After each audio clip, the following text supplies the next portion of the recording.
You ask Tiger to solve. This deals with linear equations with one unknown. The final result is x equals 1. Let's solve it step by step. Simplify the expression. Expand the parentheses. Multiply the coefficients. Simplify the arithmetic.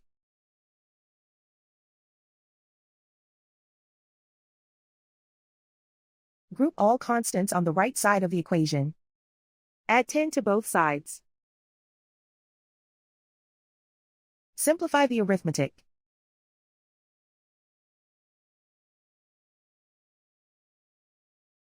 Isolate the x. Divide both sides by 10. Simplify the fraction.